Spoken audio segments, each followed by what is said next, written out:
हाथी और बकरी। एक जंगल में एक हाथी और एक बकरी रहते थे। दोनों बहुत पक्के दोस्त थे।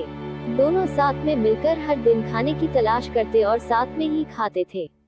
एक दिन दोनों खाने की तलाश में अपने जंगल से बहुत दूर निकल गए। वहाँ उन्हें एक तालाब दिखाई दिया।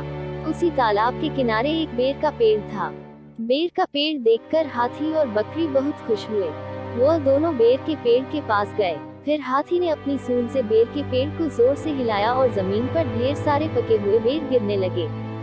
बकरी जल्दी जल्दी गिरे हुए बेरों को इकट्ठा करने लगी। संयोगवश उसी बेर के पेड़ पर एक चिड़िया का घोंसला भी था, जिसमें चिड़िया का एक बच्चा सो रहा था और चिड़िया दाने की खोज में कहीं गई हुई थी। बेर का पेड़ जोर से हिलाने के कारण चिड़िया का बच्चा घोंसले से बाहर तालाब में गिर पड़ा और डूबने लगा।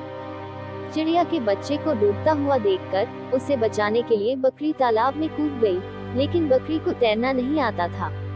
इस वजह से वह भी तालाब में डूबने लगी। बकरी को डूबता हुआ देखकर हाथी भी तालाब में कूद गया और उसने चिड़िया के बच्चे और बकरी दोनों को डूबने से बचा लिया। इतने में चिड़िया भी वहां पर आ गई थी और वह अपने बच्चे को सही सलामत देखकर बहुत खुश हुई। उसने हाथी और बकरी को इसी तालाब और बेर के पेड़ के पास रहने के लिए कहा।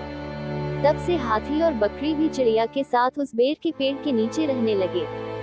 कुछ ही दिनों में चिड़िया का बच्चा बड़ा हो गया।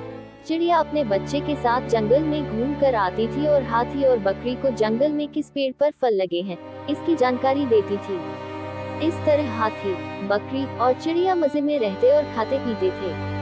कहानी से सीख, हमें किसी का बुरा नहीं करना चाहिए।